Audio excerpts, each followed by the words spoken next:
And welcome to maths for mother. आज की video में हम पढ़ेंगे एक्सपोनेंट्स एंड पावर्स। तो सबसे पहले देखते हैं कि आखिर एक्सपोनेंट्स होता क्या है।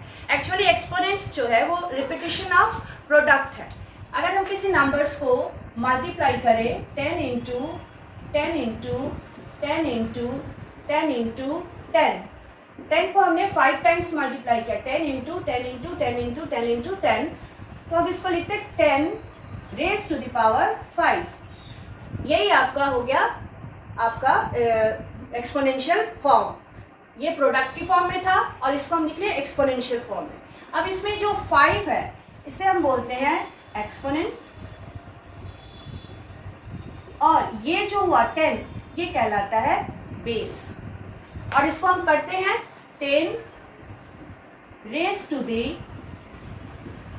Power 5।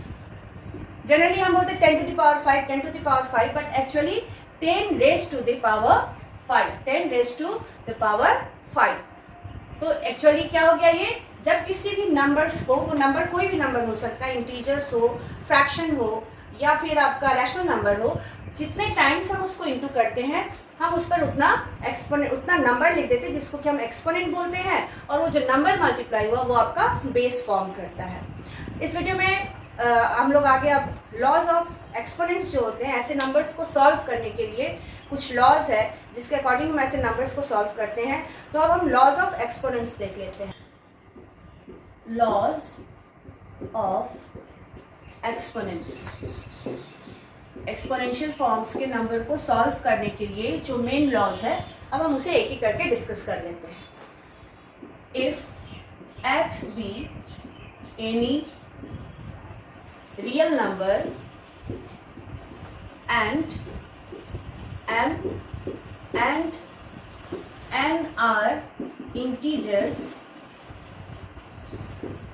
then we have our first law, that is x raised to the power m into x raised to the power n equals to, if base are equal and there is a product sign, multiply करें, अगर base equal है, number exponential form में है, base equal है और हम उसे multiply करें, तो जो एक्सपोनेंट्स है वो ऐड हो जाएंगे, ऐड कर लेंगे। अगर हम एग्जांपल लें, then 2 to the power 3 and 2 raise to the power 4, 2 3 plus 4 7, base equal, product का साइन है तो हम एक्सपोनेंट्स को ऐड कर लिए।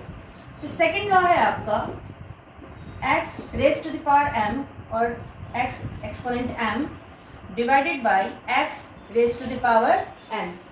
Actually raise to the power n होता है, बट हम डे टू डे लाइफ में जनरली स्टूडेंट्स बोलते हैं x to the power m, x to the power n, but x raise to the power m। तो if base are equal and there is a division sign, तो हम exponents का difference निकाल लेते हैं, x m minus n। Example 2 raise to the power minus 3 divided by 2 raise to the power 2, base equal and exponents यहाँ -3 and 2। पहले मैंने कहा where m and n are integers, integers means plus और minus कुछ भी हो सकता है। ये जो एक्सपोनेंट्स है आपका प्लस में भी हो सकता है और नेगेटिव इंटीजर्स भी हो सकता है। तो यहाँ डिवीजन का साइन है, तो क्या करना है, एक्सपोनेंट्स का डिफरेंस -3 -2, फर्स्ट एक्सपोनेंट में से सेकंड एक्सपोनेंट को माइनस करेंगे ऑर्डर में, सेकंड में से फर्स्ट कभी नहीं हो सकता है, ऑलवेज फर्स्ट एक्सपोनेंट्स में सेकंड माइनस करेंगे। Then 2 to the power 2 raise to the power -3 -2 -5। तो ये हो गया आपका सेकंड लॉ। दोनों ही लॉज में डिफरेंस सिर्फ प्रोडक्ट एंड डिवीजन का है। इफ बेस इक्वल्स, प्रोडक्ट का साइन है तो एक्सपोनेंट्स को ऐड कर लेना है, बेस इक्वल डिवीजन का साइन है तो एक्सपोनेंट्स का डिफरेंस हम निकालेंगे। नेक्स्ट लॉ देखते हैं।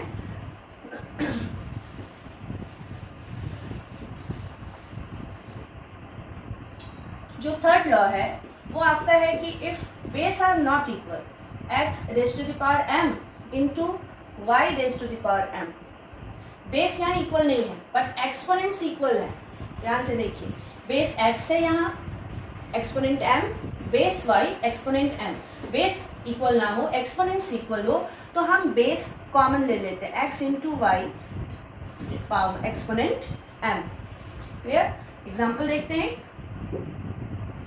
x नहीं 5 to the power 2 into 5 by 2 to the power 2।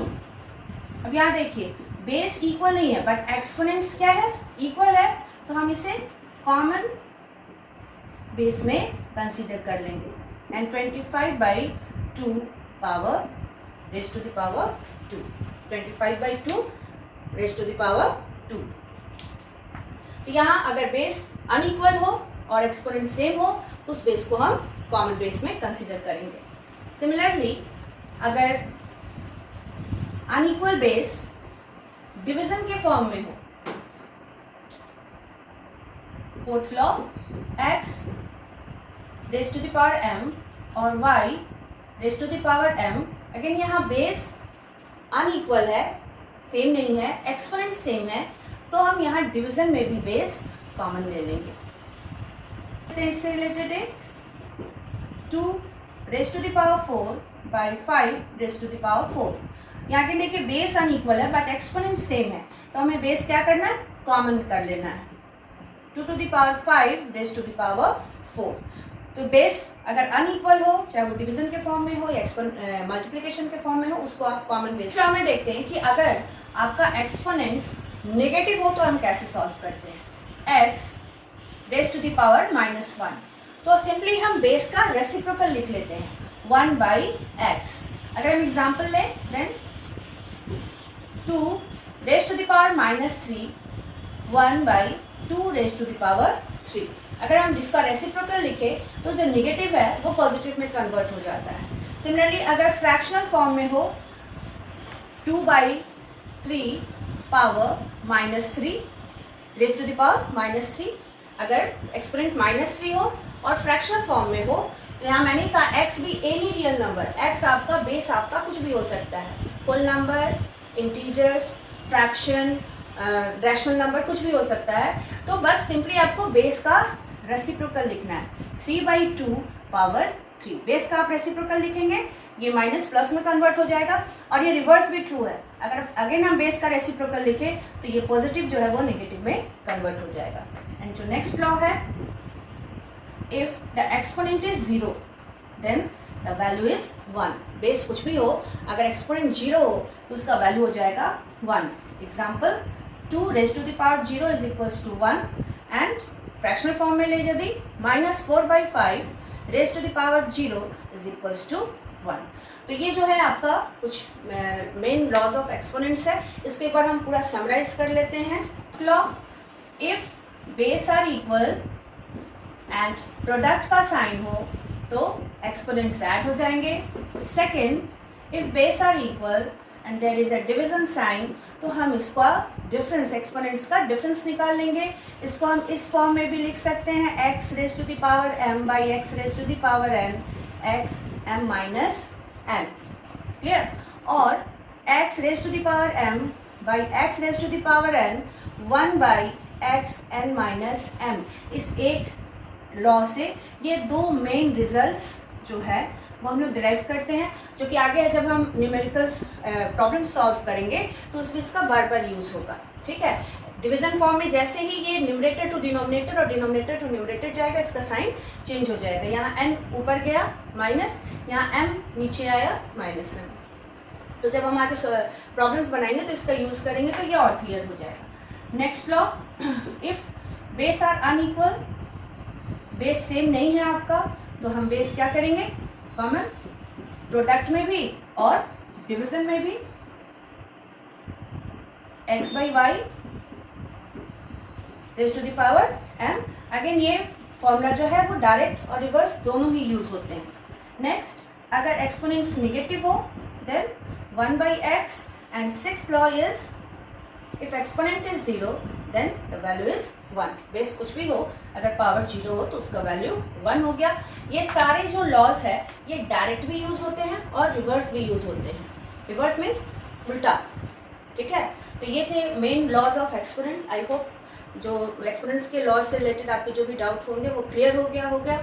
तो वीडियो अगर आपको इन्फॉर्मेटिव लगा हो तो इसे लाइक करें, ज़्यादा से ज़्यादा लोगों के साथ शेयर करें। नेक्स्ट वीडियो में हम एक्सपोनेंट्स से रिलेटेड कुछ सम्स और आखिर एक्सपोनेंट्स हम लोग पढ़ते क्यों हैं, एक्सपोनेंट्स के यूजेस क्या है, उससे रिलेटेड वीडियो लेकर के आऊँगी। तो मैं मिलती हूँ अपने नेक्स्ट वीडियो में। तब तक के लिए thank you for watching my video.